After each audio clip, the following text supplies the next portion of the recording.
Okay, so I'm just going to show you how to do some skin here. So I'm just going to start with the background.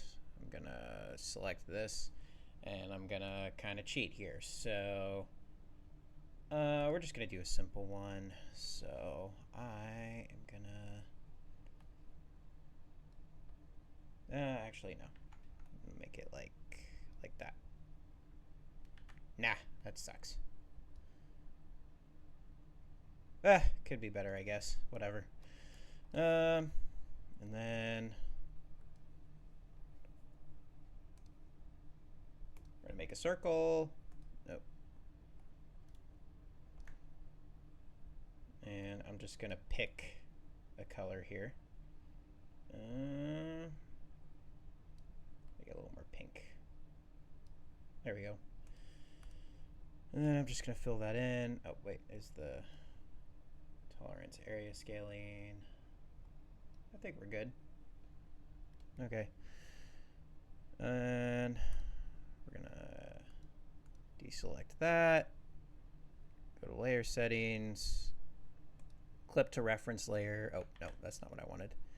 New raster layer, layer settings, or clip to layer below. So basically what that does is that it will only color within the area of the circles, or the circle we have here, because that's where it's been filled in.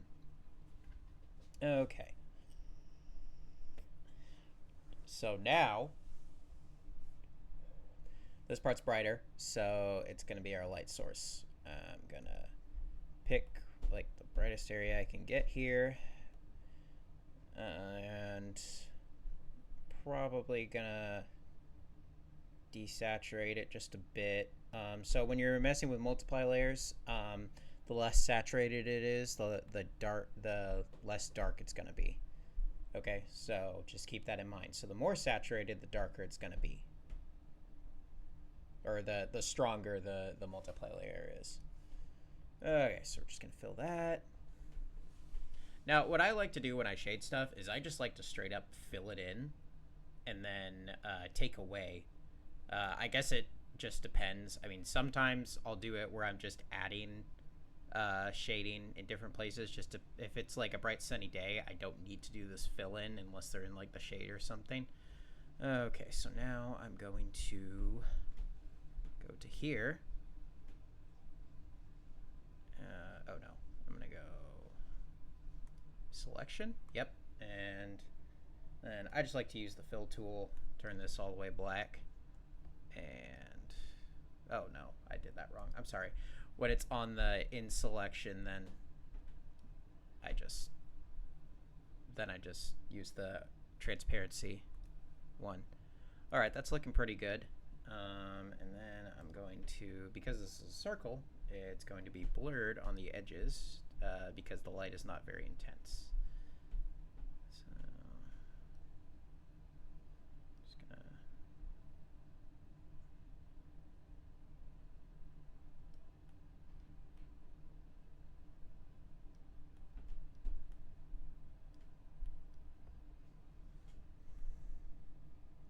blur that out a bit more. Yep.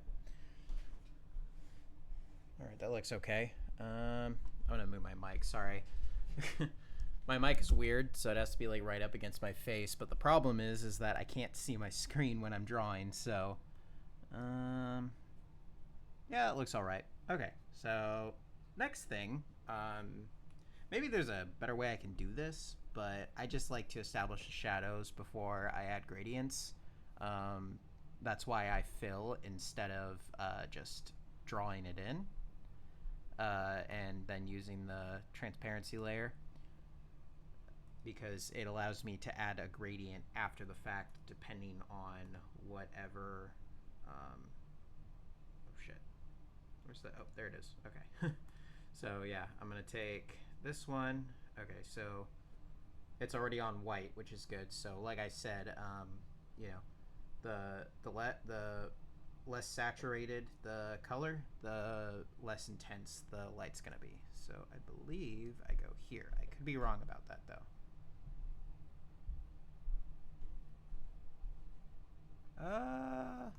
Was I wrong? Hold on. Let me just double check it.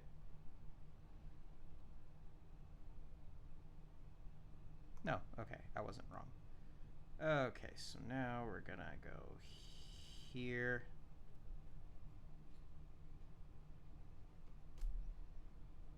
Oh, I'm dumb. I could have just looked at this. Okay, so now on the same multiply layer, we're gonna choose red. I already have red here because I use it a lot. And we're just gonna use like the brightest color, like the most reddest red you can find. It doesn't really matter because the way skin interacts with light is light will pass through it slightly, and you'll see that in the you'll see that even in like cartoons when they have shading. There'll be like a little bit of red or yeah. I don't know what I'm saying. And I think because that's the edge and the way lighting works, there's going to be a little more red on the edges here, and it's going to be a little sharper too.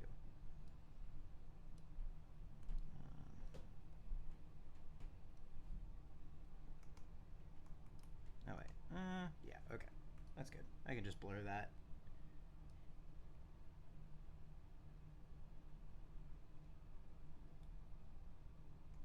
But yeah, there you go. That's already looking pretty good. So there are two more things we got to do. We got to do add. Oh no, that's not what I wanted. We're gonna go to add another raster layer, and I think I'm going to add the bounce light first. Now, I was using color for this, but I think screen looks better, to be completely honest. Just the way it interacts with it. And once again, we're just gonna go to like, you know, the most saturated of this color, like at the end here. And then we're gonna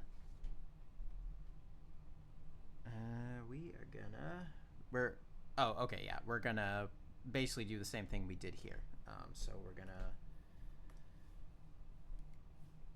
layer settings, clip to layer below, and then we're gonna fill, and you're gonna see it's gonna brighten everything up here in a second. Now you can't adjust this one. I think it's dependent on the brightness of the color. And when it's completely black, it just doesn't show anything at all.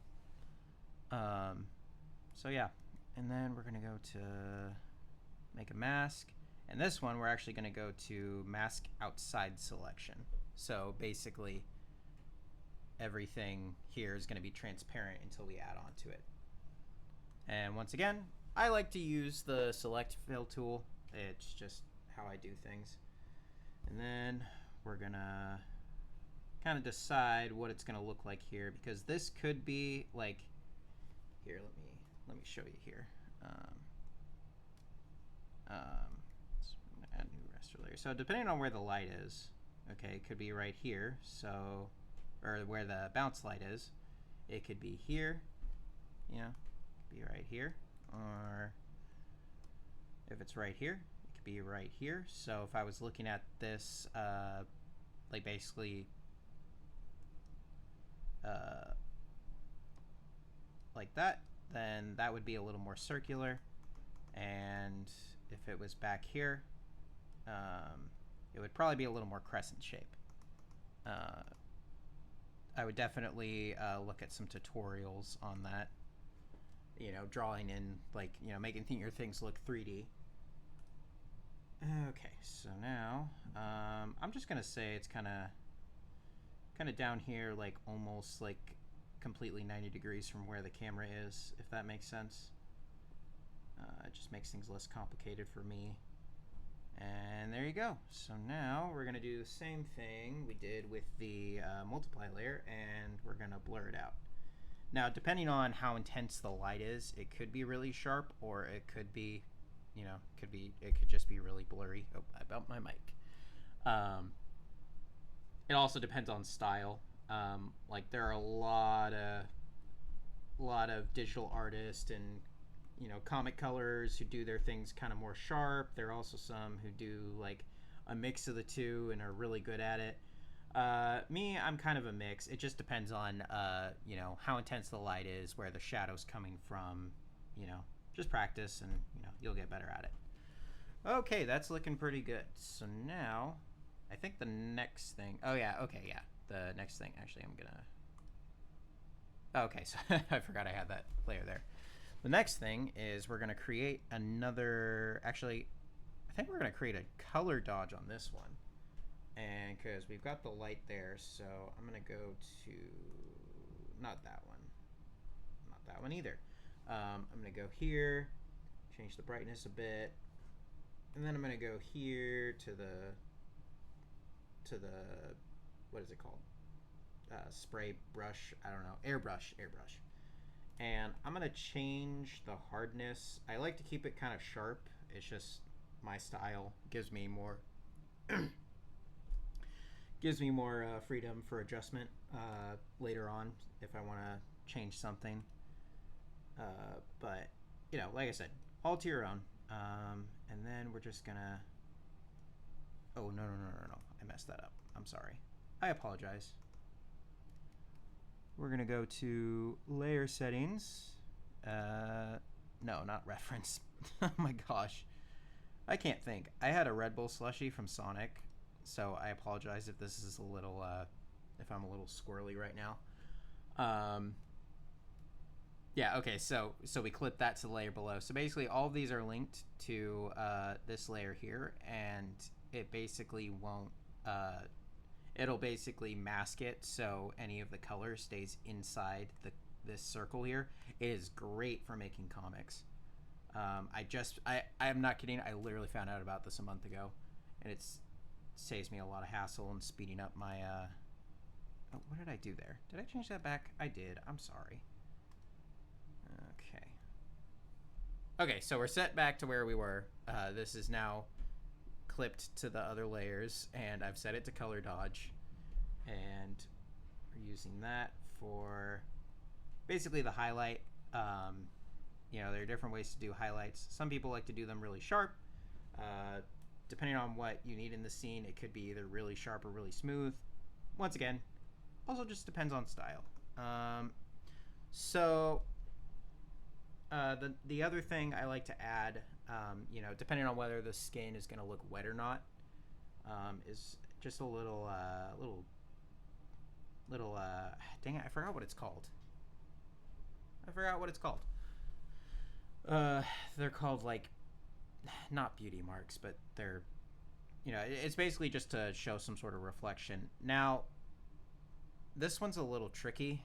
I got a new raster layer here, so it's kind of the same rule of thumb, but the like, you know, the bounce light and the regular light, but the way the reflection works is that, like, it's going to be, so you have your light source, you know, it's going straight on there, and you have the